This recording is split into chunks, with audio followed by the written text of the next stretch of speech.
Es consultor político. Es importante dar detalles de este tema porque entendamos que la coyuntura política en el Ecuador, en plena crisis de seguridad, nos pone en un contexto que enfrenta muchos desafíos, y esto podría incluir aspectos como la estabilidad del gobierno, las políticas implementadas para abordar la crisis de seguridad, el impacto de los problemas en la población y las relaciones con otros países. Por eso tenemos este consultor político que nos dé detalles cuál sería el panorama al cual se enfrenta el gobierno nacional, en este caso el país Ecuador como tal. Le vamos a dar la bienvenida.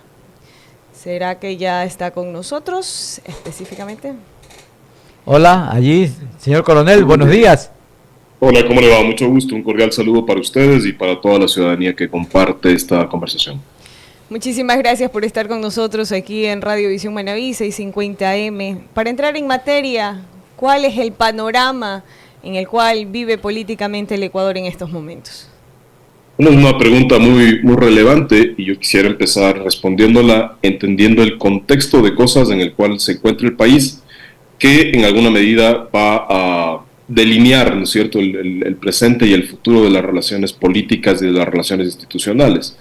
El país se encuentra en un estado de crisis relacionado con un tema de seguridad o de inseguridad más bien, pero esto no es un asunto, digamos, de los últimos 2 meses de gobierno del presidente Noboa, ni de los últimos casi 2 años de gobierno del presidente o expresidente Lasso, y así sucesivamente. No es un acumulado de cuestiones que tienen que tener una respuesta. Ese acumulado de cuestiones, de problemas de seguridad, de problemas institucionales, diría es casi inmanente a la historia ecuatoriana. Pensemos, por ejemplo, concretamente en los grupos delictivos frente a los cuales está operando esta crisis, es decir, el decreto 111 que estableció el presidente Noboa, concretamente tiene 3 elementos centrales, ¿no es cierto? Uno, declarar un estado de guerra, de conflicto interno armado; el segundo, identificar los objetivos militares; y el tercero, establecer acciones específicas alrededor de esto. Cuando se establecen estos objetivos militares, se habla de 22 objetivos militares, seguramente pueden ser más, pero en todo caso, estos objetivos militares, estos grupos delincuenciales organizados, estas bandas, son hijas o nietas de bandas que vienen operando en el país desde los años 80, desde mediados de los años 80, entonces ese es un primer elemento. Hay un problema de inseguridad que se ha venido acumulando. ¿Por qué se acumula un problema de inseguridad?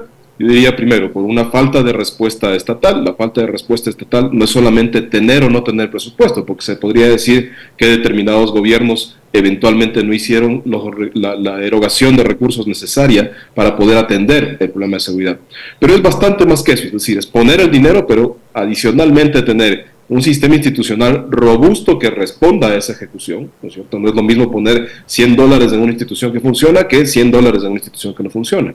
Luego, creo que hay un problema importante en la administración de justicia del país, ¿no? Y eso se evidencia, yo diría, entre otras cosas, primero en tal vez el uso con muchas holguras de recursos de amparos, concretamente de habeas corpus, que pueden incidir finalmente no solo en que determinada persona tenga o no tenga responsabilidades o sanciones frente a una responsabilidad, sino que además establece un debate público en el cual, si la gente no confía en el sistema judicial, pues todo se salta en el sistema judicial. Ahí hay un tema también de la ética pública, digamos, ¿no? Y de la moral con que cada ciudadano actúa. Luego, decía, ¿no? Es un tema de institucionalidad, es un tema de recursos, y por supuesto no hay que desconocer que la delincuencia general, ¿no es cierto?, que el crimen organizado, no solamente en el Ecuador, sino alrededor del mundo, se ha venido sofisticando. ¿Qué implica esa sofisticación?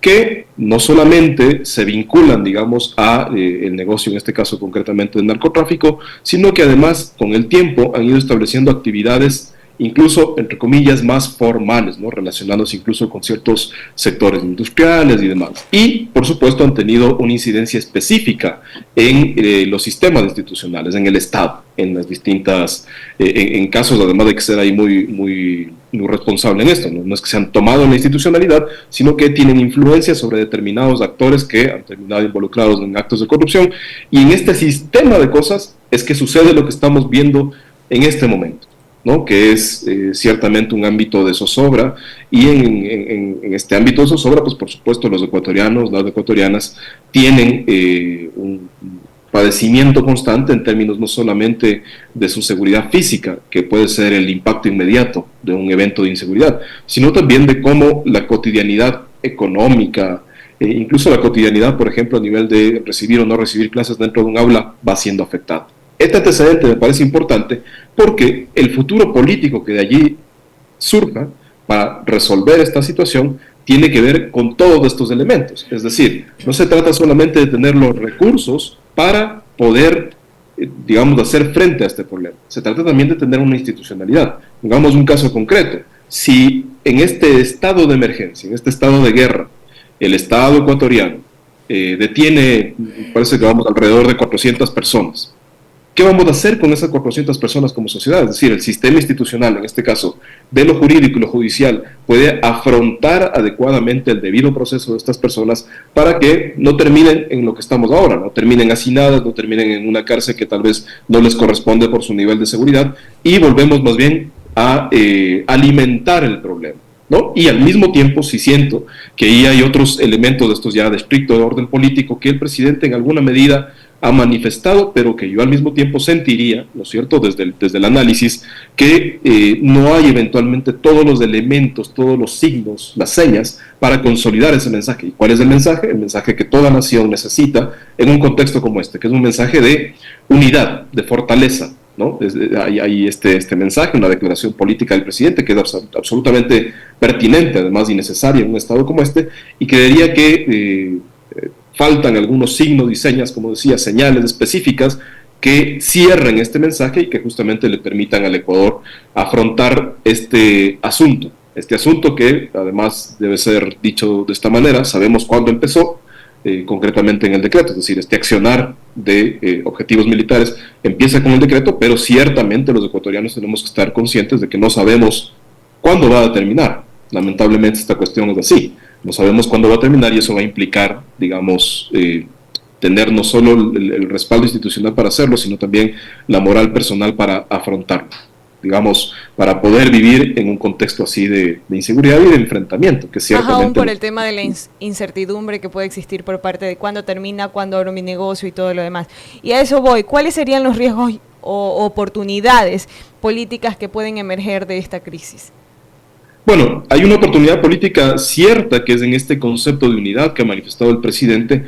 Hay, sin duda, sobre todo si lo ponemos en relación con los dos anteriores periodos del legislativo ecuatoriano, una relación bastante adecuada, digamos, de productividad legislativa entre la Asamblea Nacional y el Ejecutivo. Ese me parece a mí una primera gran oportunidad política, y no creo que sea una gran oportunidad política solamente por la posibilidad de aprobación de las leyes, sino por tener a las fuerzas del Estado, ¿no es cierto?, los poderes del Estado, trabajando en un solo objetivo. Eso es, en términos de desarrollo democrático, relevante e importante, ¿no? De hecho, hay concretamente ya dos leyes aprobadas, una ley económica urgente enviada, que habrá que ver finalmente cómo se resuelve, ¿no?, dentro de esta buena relación que digo.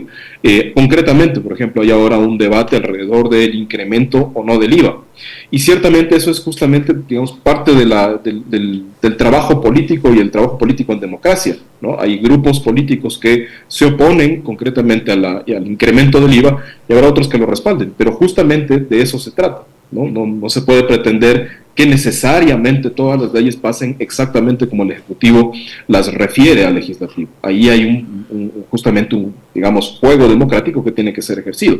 Eso no además implica que la oposición o la visión distinta dentro de un articulado de una ley específica implique necesariamente una oposición al gobierno. Creo que también tenemos que leerlo así adecuadamente. Ese sería un primer ámbito de cosas. Hay un segundo ámbito de cosas, y es que hay una oportunidad y gran necesidad de afrontar esto desde cada una de las localidades, ¿no es cierto? Este es el enfrentamiento a una situación como esta, claro, tiene una gran respuesta desde el Estado Nacional, ¿no es cierto?, desde el gobierno central, pero luego hay un correlato, una contraparte muy importante desde las distintas autoridades, digamos, de los gobiernos seccionales, ¿no? Y ahí hay una gran responsabilidad, una gran oportunidad, incluso política de gestión, incluso en este contexto, que es un contexto complejo, además, porque sabemos que hay una deuda importante a los distintos gobiernos autónomos descentralizados en sus tres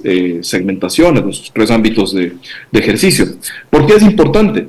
porque a la final, en un contexto de crisis, mantener los sistemas de ciudad, mantener los sistemas urbanos, los sistemas territoriales operativos, es fundamental. Es fundamental justamente por la inquietud que se planteaba, porque hay esta incertidumbre, ¿no es cierto?, de en qué momento abro mi negocio, cierro mi negocio. Parte de eso, si bien no es una responsabilidad directa de las autoridades, por ejemplo, de las ciudades, es muy importante que esas instituciones, en un trabajo conjunto con las distintas organizaciones, en este caso de la fuerza pública, puedan ir trabajando, ¿no es cierto?, porque es parte de las dos cosas. Esta oportunidad política, en los términos que usted lo refiere, implica administrar de manera tal los territorios, las localidades, las ciudades, los cantones, para que pueda también tener allí una contraparte de respuesta a la crisis, ¿no?, que es lo que está el Estado Nacional planteándose a través del decreto 111 y de los distintos operativos y actividades que ha venido desarrollando.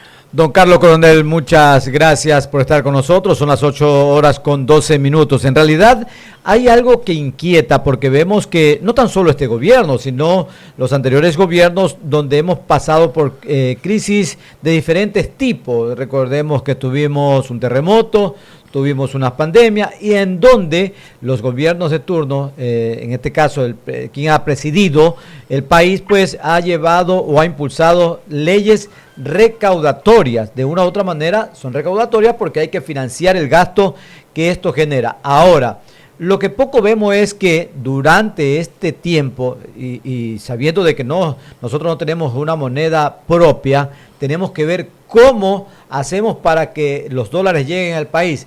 Pero vemos muy poco que de manera paralela o como política de Estado se impulse aquello. O sea, ¿qué vamos a hacer con el sector productivo?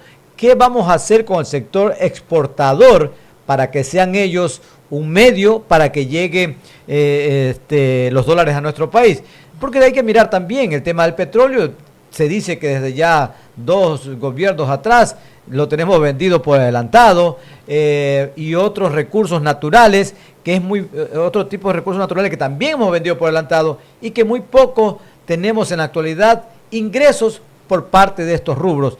¿Qué se podría hacer a mediano plazo o de manera inmediata en este aspecto? Muy relevante la inquietud. Bueno, en efecto, yo diría la primera ley económica urgente que refirió el gobierno es en alguna medida una declaración de principio. Es decir, en esa primera ley económica urgente se hacían algunas referencias al sistema productivo, pero concretamente, a priori, no se refería ningún incremento específico de impuestos, digamos, masivos, cosa que aparentemente estaría cambiando en esta nueva ley económica urgente, digamos, como respuesta a la crisis. Hay un primer elemento de análisis. Un segundo es que, digamos, no solamente habría en este contexto una restricción en la balanza comercial, es decir, entre lo que compra y lo que vende el Ecuador, sino que además hay un problema específico, que es el déficit fiscal, ¿no? Hay un déficit fiscal de alrededor de 6.000 millones de dólares que está viendo el gobierno cómo lo resuelve.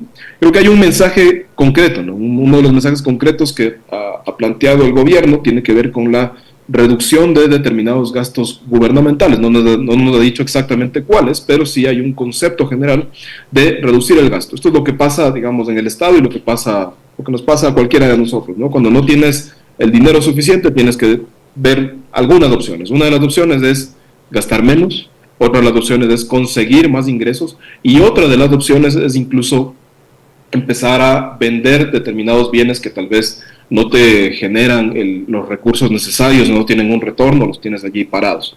Eso también es lo que hace el Estado, y entiendo que, por ejemplo, con la deuda de los gobiernos autónomos descentralizados, está planteando en términos de hacer algún nivel de canje entre bienes del Estado central y transferencias, digamos, a distintas municipalidades o prefecturas para ir cubriendo la deuda que tienen. Ahora, esa es una parte de la economía. La economía, las finanzas estatales, solamente una parte de la economía. La otra parte de la economía, y yo diría que en términos macroeconómicos es la más relevante. ¿Por qué es la más relevante? Porque entre 8 y 9 de cada 10 empleos a nivel nacional se generan en el sector privado, no se generan en el sector público, ¿ya? Entonces, como se genera mucho empleo en el sector privado, es estratégico tener una respuesta frente a esto. Ahora, frente a esa necesidad de respuesta del ámbito de lo privado, hay varios elementos. Hay un elemento de plazo inmediato, digamos, que es lo que está planteando el Ministerio de Trabajo a través de una, en la consulta popular concretamente, una reforma laboral que retome el trabajo por horas. Debatible, ¿no es cierto?, como cualquiera de las acciones que se toman en un Estado. Hay otros elementos medio estructurales que tienen que ser considerados, y yo diría además con mucho detalle para que no sean un riesgo sino una oportunidad, que son concretamente los efectos del Tratado de Libre Comercio con la Unión Europea, que están, a este año, digamos, ya están muchos de los bienes que estaban incorporados en ese Tratado de Libre Comercio desvalorizados, es decir, van a entrar sin arancel. Y luego hay esta aprobación del Tratado de Libre Comercio con China, y hay dos elementos estructurales que, como decía, pueden ser una oportunidad o pueden ser una complejidad. O de hecho, habrá sectores para los cuales es una oportunidad. Concretamente yo creo que el sector agroexportador, por ejemplo, tiene una oportunidad allí. Pensemos concretamente en el caso de Manabí. En Manabí hay muchas personas produciendo, muchas fincas produciendo pitahaya o pitaya, como ustedes quieran llamarle. Ahí hay una eventual oportunidad comercial, pero claro, la pitahaya no es el negocio ni de todo Manabí ni de todo el Ecuador. Habría que identificar, y ese sería así un trabajo estatal y de las distintas cámaras de producción, los distintos gremios, de sentarse a revisar las oportunidades de mercado que se establecen a través de estos dos tratados de libre comercio.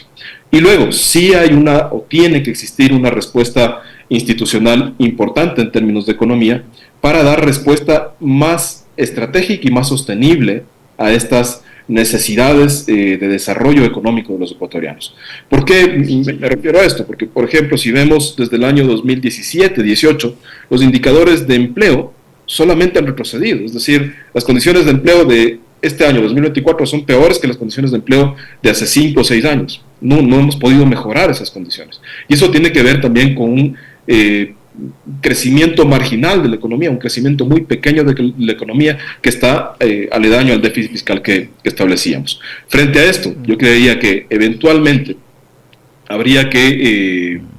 creo que algunos de los elementos están siendo respondidos mediante la consulta popular, aunque no sé si sea el mejor escenario político para una consulta popular, incluso ni siquiera sé si sea el mejor escenario logístico, ¿no es cierto? No sé si una elección pueda desarrollarse en el contexto en el que estamos viviendo.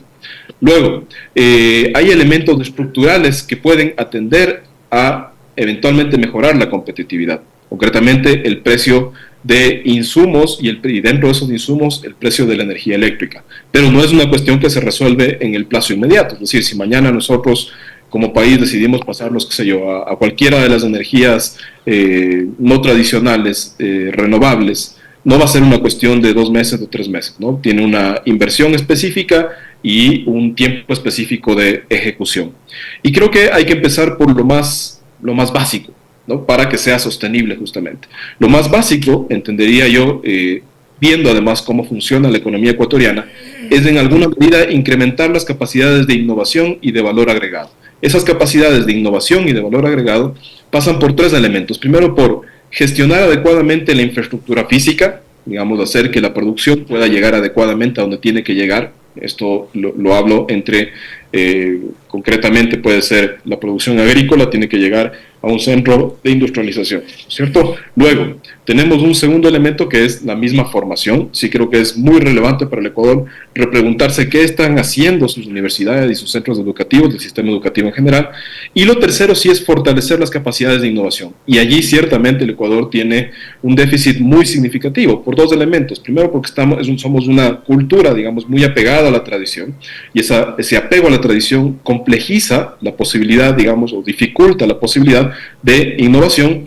Y lo segundo es ciertamente este déficit educativo que yo le llamo impide, ¿no es cierto?, la acumulación de distintas referencias que nos permitan innovar. En términos generales, muy generales, creo que esto podría abarcar la respuesta de qué hacer para que en el plazo inmediato y sobre todo con un sentido de sostenibilidad y sustentabilidad pueda mejorar la economía ecuatoriana. Bueno, con todo esto que mencionas, Carlos, es importante conocer desde tu perspectiva, desde tu experiencia, si esta problemática en la cual está el Ecuador envuelta en el ámbito de seguridad le ha afectado la percepción política al señor presidente. Si bien es cierto, no es de desconocimiento público de que él tiene aspiraciones para ser candidato presidencial, pero creo que si gana o pierde su candidatura, va muy de la mano del resultado que tenga del ámbito de seguridad en el cual estamos viviendo. Así es. Bueno, más allá de la experiencia, ¿no es cierto?, que pueda tener este consultor o cualquier consultor o consultora, ciertamente lo que tenemos son los indicadores, ¿no es cierto?, que nos determinan en este momento los indicadores de calificación presidencial, digamos, cifras dependiendo de la ciudad o de la provincia donde uno se pare o donde esté desarrollada la investigación, sobre el 60%. Esos son, a priori, buenos indicadores, ¿no es cierto? ¿Y por qué digo a priori? Porque les estoy hablando, siempre recuerden que una encuesta, una investigación de índole social, tiene un corte. En este caso, una encuesta te hace una fotografía del momento. No podemos garantizar que eso mismo vaya a suceder en el a mediados del 2024, por ejemplo, en mayo. El 24 de mayo, más o menos, se cumplen 6 meses de gobierno, que no es cosa pequeña, ¿no? Porque son 6 meses de 18 meses, entonces prácticamente la tercera parte. Si es que en este momento fuera así, si es que en este momento hubiera elecciones, habría una importante posibilidad para una figura electoral o política como el presidente Daniel Noboa. Tendríamos que ver si los resultados de lo que se está planteando ahora el gobierno en efecto permiten sostener o incrementar incluso esos valores para que pueda eventualmente afrontar una candidatura. Falta todavía mucho, estamos hablando de prácticamente 2 meses de gobierno, así es que más bien el Ecuador espera esos resultados, como decía, además en una diversidad de instancias, ¿no? No es solamente ver cómo vamos a enfrentar con las Fuerzas Armadas y la policía a los grupos delincuenciales, sino también al mismo tiempo cómo vamos tratando de equilibrar todos los elementos que tiene y que convive en el Ecuador. Uno no puede solamente tener un país seguro si al mismo tiempo no tiene dinero en el bolsillo o no tiene la educación suficiente o en última instancia no tiene la tranquilidad de salir a la calle. Entonces todos estos elementos van a redondear, digamos, una percepción de opinión pública que será favorable o no para el ejercicio electoral posible o no del presidente en el año 2025. Hasta ahora, como les digo,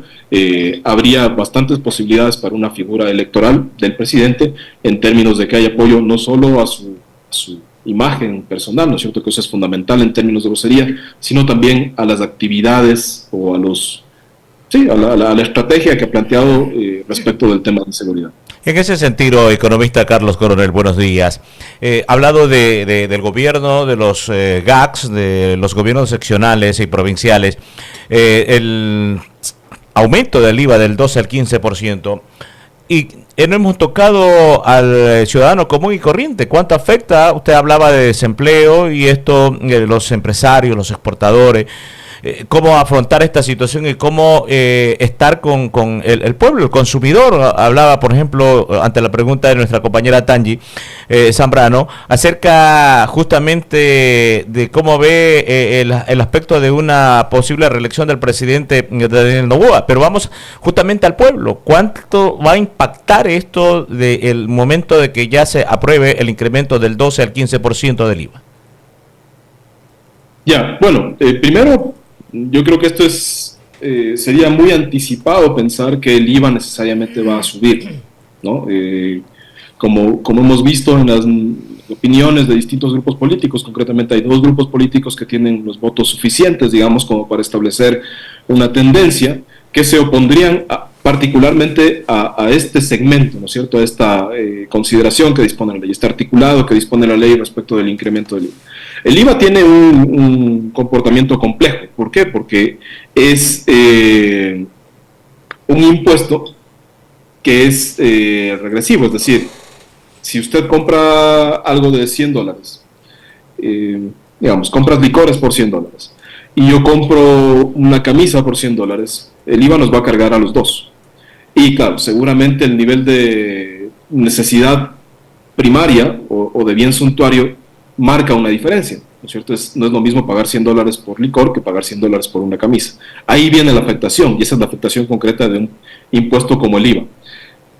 Primera parte, ¿no es cierto? Es decir, habría que, en efecto, esperar si es que va o no va a haber aceptación de parte del legislativo para este incremento. Segundo, el asunto del IVA, o la característica del IVA, es que tiene esta particularidad de ser regresivo.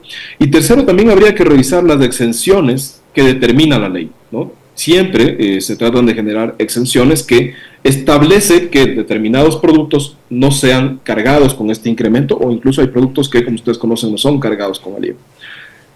Primera parte de análisis. Segunda, escenarios. Si es que llega a subir el IVA, lo que va a suceder es justamente este efecto regresivo, que si al producir, qué sé yo, al producir un litro de gaseosa, el productor de esa gaseosa termina pagando más impuesto, ese impuesto en algún momento le va a terminar cargando al consumidor final, al ciudadano, en cada uno de los lugares donde vive y en sus actividades cotidianas. Ese es uno de los escenarios. Es decir, la economía potencialmente se va a encarecer. Y allí habría que hacer la modelación suficiente de parte del Ejecutivo para ver si es que en realidad, y del Legislativo también, este incremento del IVA va a cumplir su objetivo, que es obtener más ingresos. Siempre cuando hay una economía, pondría los tres elementos. Primero, hay una economía que no ha crecido lo suficiente, ¿no? La proyección de crecimiento económico entre el 2024 y el 2027 alcanza en promedio al 1.5%, que es realmente marginal, un crecimiento muy pequeño de la economía ecuatoriana, lo que está previsto. Segundo, hay un déficit fiscal. Y tercero, hay este gran problema de seguridad. Todo indica que si yo subo un impuesto, lo que voy a ocasionar realmente, y este es un comportamiento probado a través de la investigación económica en distintos lugares, particularmente en el Ecuador también, lo que vas a causar cuando le creas un impuesto adicional en este contexto de la economía no es una mayor recaudación, sino es una mayor evasión. Es decir, va a haber gente que concretamente no te va a facturar, ¿no? Y no estoy con esto haciendo alegoría de la evasión tributaria, estoy diciendo lo que normalmente sucede y lo que está estudiado. Y es una de las cuestiones que el gobierno, ¿no es cierto?, y el legislativo deberían analizar para aprobar o no este incremento del IVA y para aprobar o no las exenciones que así sucedan. Si es que no hay este incremento del IVA, se entendería, ¿no es cierto?, que no debería haber ningún tipo de riesgo inflacionario ni de incremento de precios. Y creo que en la mitad justamente se establece, dentro de este análisis que estamos planteando, la posibilidad justamente de que lo que suceda frente a un incremento sea la evasión de facturación de determinados tributos para que ese valor adicional termine no afectando a la ciudadanía. Eso es lo que normalmente sucede en una economía frente a este tipo de incrementos, ¿no? En un contexto, como decía, de poco crecimiento económico. Ahora, ¿qué pasaría si es verdad, todavía no está aprobado el incremento del 12 al 15% y decíamos el efecto que va a causar al ciudadano común y corriente? Ahora, ¿cuál sería el efecto de la no subida del IVA del 12 al 15% para que el gobierno justamente pueda atender esta inflación del presupuesto a través de este decreto y donde pues los militares están haciendo los operativos en las calles y avenidas de todo el país? ¿Cómo afrontarlo? Bueno, como decíamos, ¿no? Cuando uno no tiene dinero tiene que ver, digamos, si vende el cuadro que tenía, que lo heredó el abuelo y por ahí puede obtener un recurso, si cobra deudas a los amigos que le deben, o si deja de gastar en algo. Bueno, el Ecuador tiene muchos amigos que le deben.